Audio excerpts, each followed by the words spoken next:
Hello and welcome to Afterlife Topics and Metaphysics. This is Cyrus, and tonight we're talking about conjuration, materialization, and creating things with your mind, which is one of the most commonly reported abilities that people have when they are living on a higher density version of our world or a different whole world altogether.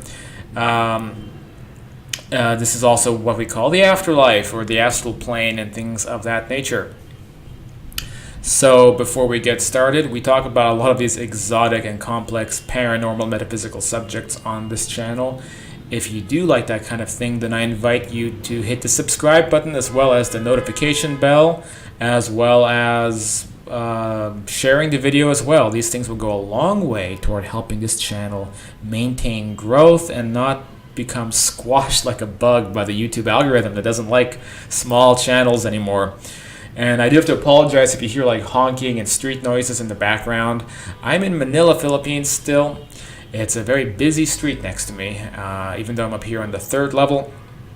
Down below, it's just the hustle and bustle of Southeast Asia that goes on into the night. But I don't mind it. I kind of prefer it, actually. Heck, I might do some travel videos soon about Manila.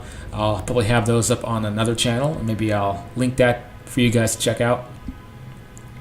So in this video, this is a bit of a follow-up to a couple videos back when we were talking again about economics and money on the other side, when I had an astral projection experience where I met up with my deceased father, and we were discussing the way the economy system works when you die. How money doesn't have so much intrinsic value, but it has some value, but it's more of a trade-based economy. And if you recall from that video, my father was basically talking about how he wanted to make about $20,000 as part of an offer to buy a piece of land from somebody, because his ranch, same ranch that I've been to many times in out-of-body states, carried itself over to that dimension, but only that one area. So all the land around the ranch has different owners now, and my father is a bit upset about that. He wishes he had his full 80 acres like he used to have before he passed away. And also, I might add, before he lost all that land, because he made some really bad business deals and lost every inch of his property and left nothing behind, and died in abject poverty earlier last year. But since that time, I have been in touch with him, as well as my mom, who's passed over, through out-of-body contact, where I can appear directly where they are in this other world that so many of us report and that most of us go to when we pass over. So this is a continuation of that conversation, where me, as somebody who I think actually has more experience on that side than he does, I have kind of like a separate astral life that I only have bits and pieces of memory of. And so when I'm on that side, sometimes if I'm tuned into my life on that side, then I have full memory, full awareness of somebody who's been living there for a long time, and I know the way the game works probably better than anybody when I'm on that side.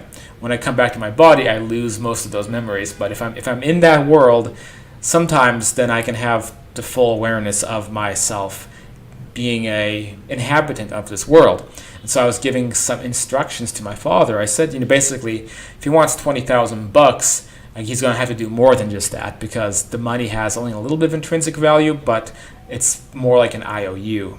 It shows that you kind of owe somebody some kind of a service or something like that. But I also explained that you can create $20,000 with your mind by materializing it. Now, up until this point, my father hadn't done much work attempting to materialize objects with his mind, and so we attempted to do that together. So this was the results of that. When you're living on the middle astral plane, to be able to materialize an object, you place two hands over a space, like on a table or wherever you want, and you don't look at what's behind your hands, and you also close your eyes and concentrate very hard on the item that you want to manifest. So let me just put my microphone down for a moment, and I'll kind of demonstrate what it looks like.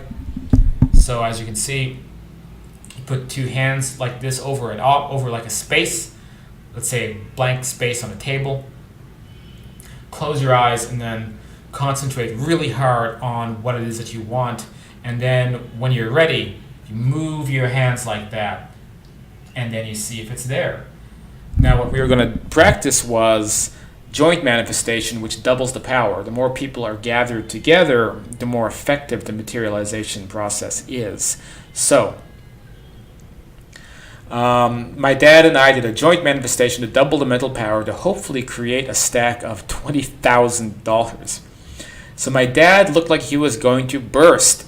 He gets really intense, gritting his teeth as he attempts to force a manifestation, very typical of my father, and he ends up chipping a tooth and causing some blood to run down his mouth. So I told him, whoa, you need to relax doing this. Now, I was aware that an injury like this will eventually heal itself on that side, unlike on this side where you end up having to go to a dentist and paying that $20,000 you're trying to get all ends up going to a dentist to fix the chipped tooth and the injury that you just caused for yourself. On that side, things like injuries, they're going to naturally heal themselves up, I think, pretty well. So it's not like it is here in that sense. On the higher density, things are more malleable. Your body is more attuned to your consciousness, and if you can concentrate on healing yourself, then you're going to heal yourself. It's not like here where you can do that here in this world, actually.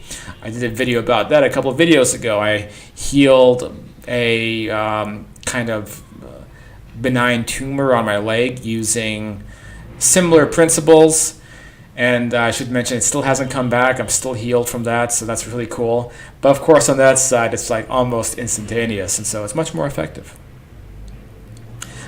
So, what happened next is that when we moved our hands to look at what we made, this is the funny part. So lying on the table, instead of $20,000 in cash, we manifested $20,000 in gift certificates. So I'm going to explain why that happened. So at that moment, I was getting ready to go meet this girl that I know on that side at a particular cafe. And the cafe was called La Dolce something or another, which would mean the sweet, I don't know what it was, like the sweet rose or the sweet, I don't remember what the name of the cafe was, just I remember La Dolce. So after she finished work, which was going to be like really late, like 2 o'clock a.m., I was planning to go meet up with her at this cafe. But I was stressing if I had enough money available to meet with her, right? So I needed some money to go buy dinner, maybe buy her dinner. Maybe I'm guessing I'm probably taking her out on a date. So at some point, the owner of this cafe had produced a special gift certificate. And although I'd never seen this gift certificate before, it had been kind of programmed into the matrix, so to speak.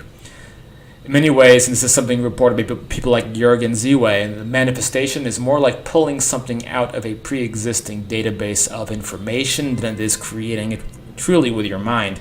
So by focusing on something, or if something is on your mind, you're connecting to that cosmic programming code that represents whatever that is. So why did $20,000 in gift certificates appear? What I told my father was, the subconscious always takes precedent over the conscious mind. Subconsciously, I was concerned about having enough money in an hour when I went to meet that girl. So I ended up pulling all these gift certificates out of the ether, combined with the desire for $20,000. So those two thought patterns combined together and created gift certificates for this person's cafe. I mentioned as a side note, I mentioned like a week prior I had an out-of-body experience where I was, not really an out-of-body experience, more like an astral kind of dream, but it was still something I was able to remember. And I'd met this blonde waitress, and I was basically flirting with her for like half an hour, so I have pretty distinct memories of that, and so I think I was basically meeting this girl for like a second date.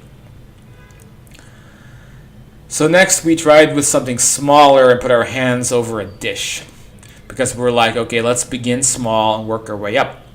So then we created together a brown teacup. So then we went back to trying to make money, and eventually it worked.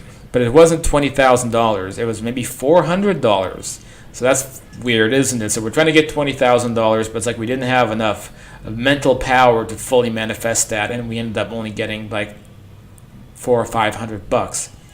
But this was also after a lot of work put into this. So a major takeaway point was that manifesting was rather chaotic and inefficient. And so it's not surprising that not a lot of people on that level even do it. But the people who do it are typically in high value, because then you can just create whatever you want with your mind. So it's a skill set. It takes a lot of work to get it right, especially on that middle astral level.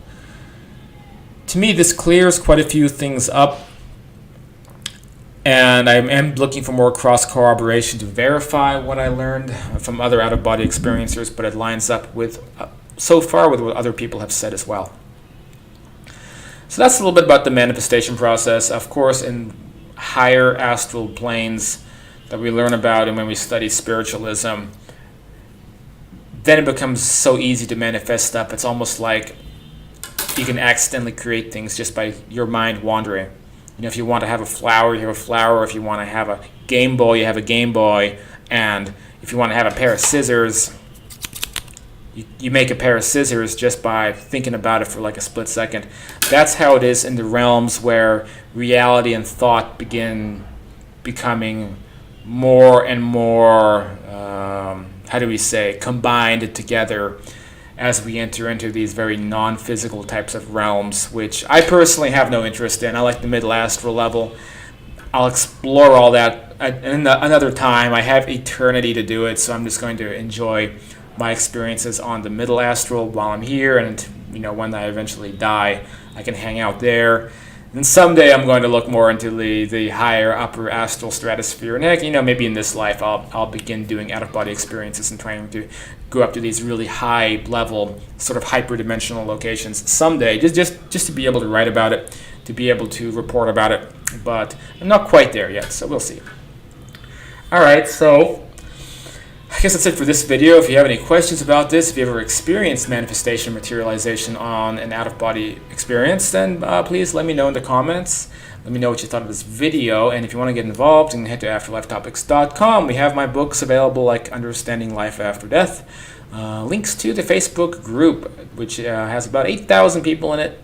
Very popular, lots of big discussions going on. It's not just 8,000 people, it's like 8,000 semi-active people, so it's a pretty busy group. You can also join the classes. We do those twice a week. It's basically a way to support the channel financially, because it's $30 a month, and in exchange you have unlimited access to me, where I can do one-on-one consultations, and we put on these really in-depth classes twice a week about topics we talk about here, but on a more expansive level. And that's for patrons who want to get involved. So that's something to check out as well. You can get in touch with me on my Facebook page. And that's it. I'll see you guys on the next video.